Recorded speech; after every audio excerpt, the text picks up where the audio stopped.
to it. My first reaction was, that's kind of strange. What does your wife think about the balloons? I don't have a problem. Right. So why be concerned? It's not causing any problems, and I have no desire to change. I'm addicted to eating clay masks. You do feel sort of like when you get sand in your mouth. Ugh, Tasha, that's weird. What is all this? Nothing. She's exposing herself to bowel obstructions, terrible infections. She could die. Why should I stop?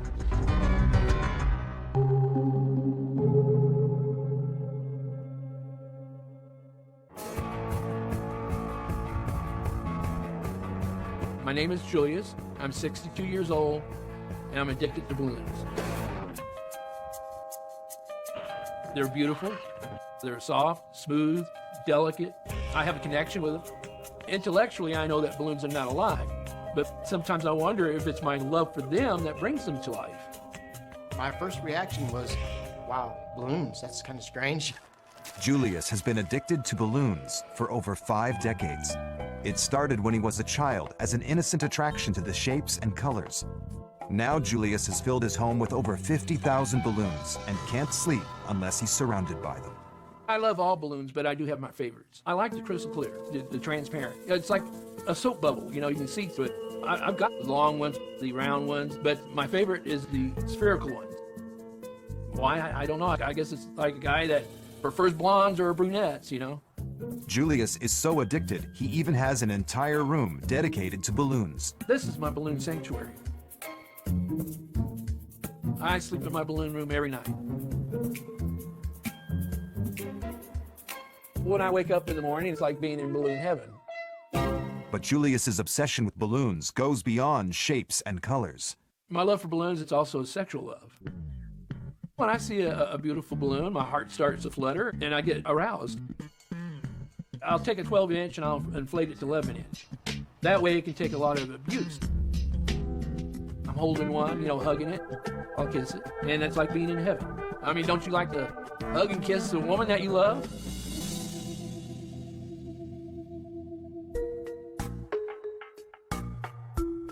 There's lots of people out there that feel the same way as I do about balloons. But there's 2 groups of the lunar group. You got the poppers that get aroused by popping balloons, and you got your non-poppers. I'm a non-popper. Julius's addiction to balloons started when he was hospitalized at just 4 years old. My mother come to visit one time, and she gave me a real nice blue balloon. But that night, the nurse grabbed it, and I heard the balloon pop. So after she left, I just cried myself to sleep. Since then, the sound of a balloon popping devastates Julius, and he even rescues balloons he believes to be in danger. I'll go to car dealerships and do what I call a balloon rescue. When they set them out early in the morning, they're really beautiful. And as the sun bakes on them, they get really dull, misshapen. I feel, you know, like I give them a second chance at life. But Julius doesn't just share his extreme love for balloons with many people. The only people that know him is my family. My wife thinks it's strange, but she accepts it.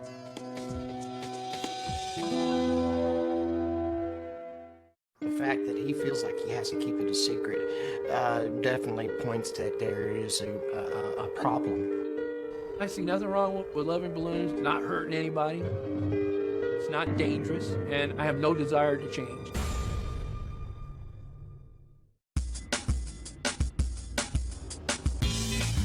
My name is Natasha. I'm 40 years old, and I'm addicted to eating clay masks. It tastes wonderful, like wet rocks, and it always comforts me. I kind of go into a zone and savor that flavor of that earthiness. Natasha has been addicted to eating clay face mask for 7 years. She's so hooked that she consumes up to a jar a day and even replaces meals with it. The clay mask that I eat starts off in a very fine powder. Sort of like when you get sand in your mouth. When she first mentioned it to me, I thought it was a joke at first. Like, I mean, come on now, you eat what?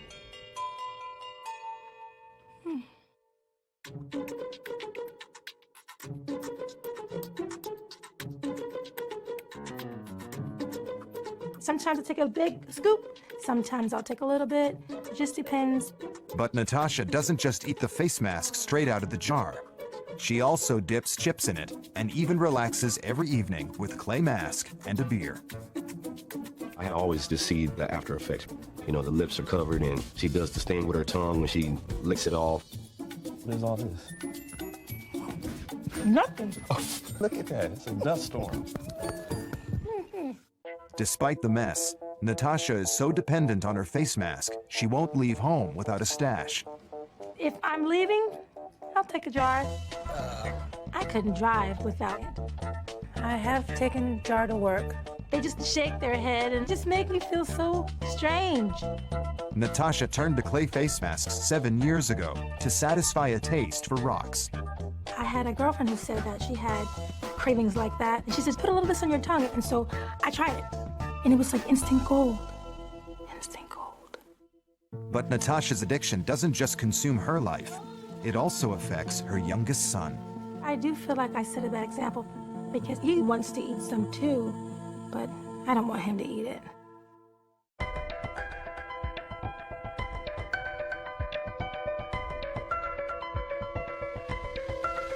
I do feel a heaviness in my stomach, but I can't imagine that it really is hurting me. I am concerned about her health. She has to stop. I don't want to lose the woman that I love. I've been eating my clay facial mask for 7 years now. Nothing's happened, so why should I stop? Coming up, Julius reveals his shocking addiction. I get aroused by him. And Spa Day tests Natasha's willpower. What are you doing? You tasting it, man?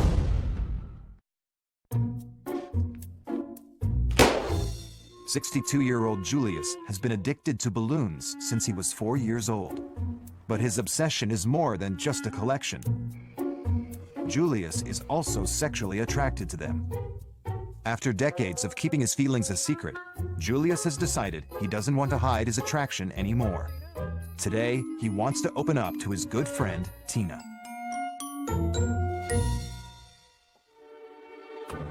Wow. Holy smokes.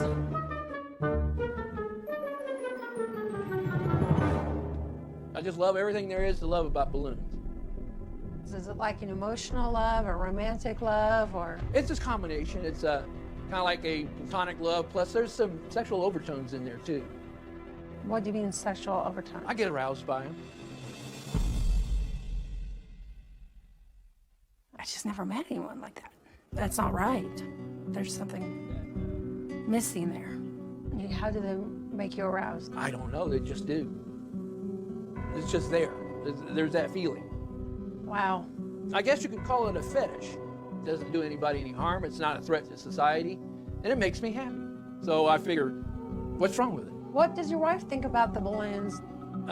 She really hasn't said much. She doesn't like get a little bit jealous, or? I don't think so. I don't think she sees it as a threat. Would you find it as a threat? I think I'd come in here and pop every single balloon, yeah. You would, huh? Oh yeah, I would. Wow. When she said that she would pop them all, that kind of threw me for a loop. I see my relationship with balloons as something innocent and should not be a threat. My love for balloons is not going to change, and I don't see why it should. 40-year-old Natasha has been addicted to eating cosmetic face masks for 7 years. But Natasha has kept her obsession a secret from her good friend, Sunyani. Today, she's decided she doesn't want to hide her addiction any longer and is ready to reveal the truth.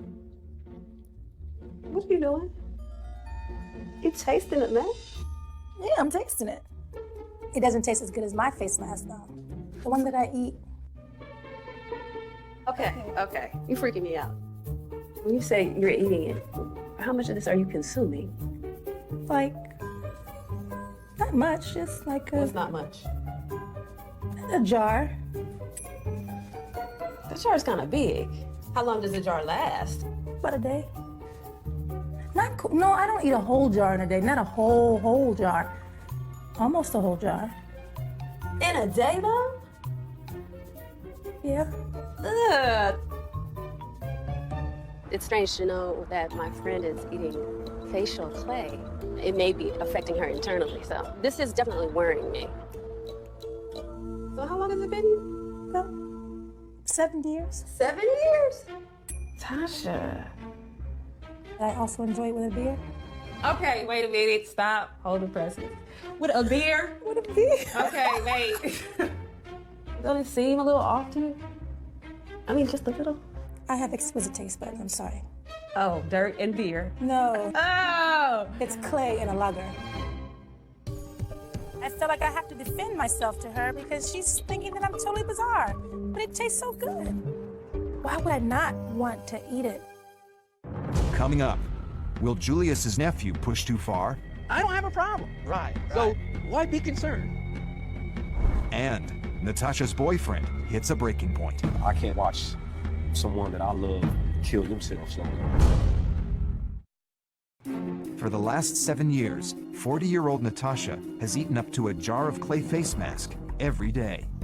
She loves the gritty, earthy taste, but her boyfriend is worried her addiction is harmful. Today, he wants to convince Natasha to go to the doctor before it's too late. What? Could you put that up for me, please? I love this stuff. Okay. We need to talk about this addiction with this clay. I don't like it. I don't want you to eat it. Okay. Really, I don't. And you brought it to dinner with us. I didn't know how long we were gonna be out. You could have left it in the car. You need it that badly? How often do you consume it anyway? 'Cause I'm not with you all the time. When that craving hits, Daytime, nighttime, midnight. but it's not hurting me. I've been eating it for 7 years. It's not hurting me. Are you sure it's not hurting? How do you know? I'm fine. I'm concerned about your health. You're the person that I love. I would love to spend the rest of my life with you, Natasha. What I would like for you to do is see a doctor. I need you to see a doctor, baby. I don't know. Maybe there is something wrong with me. I don't know. All I know is that I enjoy it, and I'm not ready to not eat it. I can't sit around and watch someone that I love kill themselves slowly. Think I'm killing myself?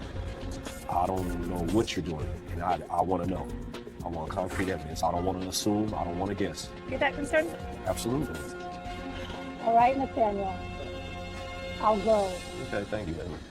I see how serious he is about it, so I'm gonna go to the doctor. But the thought of having to give it up, I don't know how it makes me feel. For over 50 years, 62-year-old Julius has been addicted to balloons. His addiction is so strong, he's even sexually attracted to them, and his family is worried. Today, his nephew, who's also an addiction counselor, wants to confront the issue and convince Julius to see a therapist. I've heard through the family a little talk about your balloons, about your balloon room. So what kind of questions do you have? What do you get out of your balloons emotionally? When I inflate them, it seems like they come to life for me. Really? Yeah. I heard that there was some physical attachment to these balloons, maybe sexually. There's sexual overtones to it. Really? Yeah. What is it that gives you that sense? Is it a smell or a feel? It's all of it. It's all of it. It's the feel, the smell, The looks? the looks, and I don't want to go any further into that. Okay. You ever think that maybe there's something wrong? Nope. You know, No. nothing. If you feel like you have to keep things hidden, especially something like this, there's obviously a problem. Do you think you'll ever give it up? Nope. No. No. Definite no. Definite no. Hell, I've been doing it too long. Have you ever thought about going and talking to somebody about it? I don't have a problem. Right, right. So why be concerned? Everybody's trying to make me think like I got a problem. I Yeah. don't. Yeah. Give it up. Coming up, I've seen a psychologist before, and about the only thing he said to me is, well, you're not hurting anybody. and Natasha's forced to face reality. They don't process it to get rid of bacteria and parasites. 62-year-old Julius has been sexually attracted to balloons for over 50 years. But his nephew is worried the unusual relationship is unhealthy and is trying to convince Julius to get help. Everybody's trying to make me think like I got a problem. I Yeah. don't. Yeah. Give it up. These questions that I ask, they're just strictly out of love and concern. and I don't want you to think that there's anything else in that. Would you be willing to go and talk to somebody? Okay. I've seen a psychologist before, and about the only thing he said to me is, well, you're not hurting anybody, so why worry about it? I see nothing wrong with loving balloons, and I'm going to continue to love balloons because that's what makes me happy. Natasha has been addicted to eating cosmetic face masks for 7 years.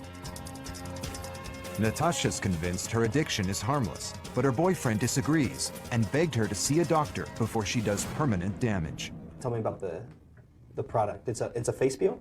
Yes. Here's the stuff. You just eat the powder, Yes. Yeah, see that? and you just eat it just like that? It's more than that. That's just a little teeter. Okay. Do you notice any abnormal bowel movements, vomiting, worse abdominal pain?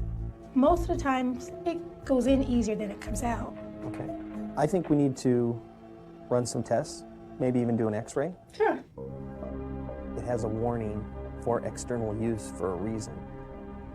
She's exposing herself to some unnecessary risks, such as bowel obstructions, terrible infections, tearing of the gastrointestinal system. She could die. I did get the results. Everything looks pretty good, okay? It was a very normal x-ray.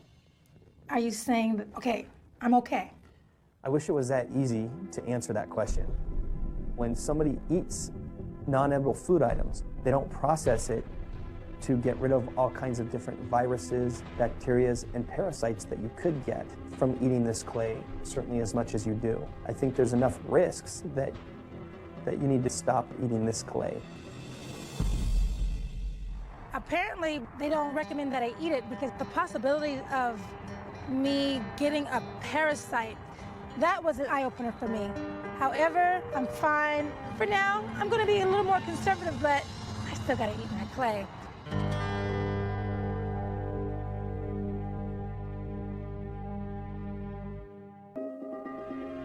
Julius has been in love with balloons since he was 4 years old.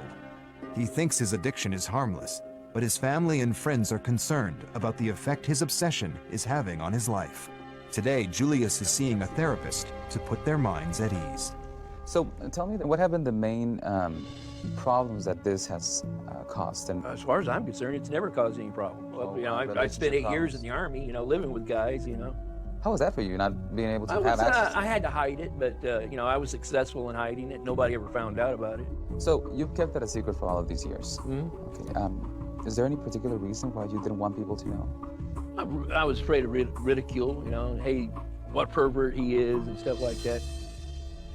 Some people might not approve of his behavior. Some people might find it uncomfortable. He is not harming anybody by doing this, but it might make people uneasy around him. So I think that sometimes we cannot anticipate how people will react to this. Are there any reactions that you might not be prepared for? And if so, how would you deal with that? I just say, well, you either get used to it or whatever happens, you know, because it's not going to change me. He brought up the fact that I could have some negative reactions. That's something I'm really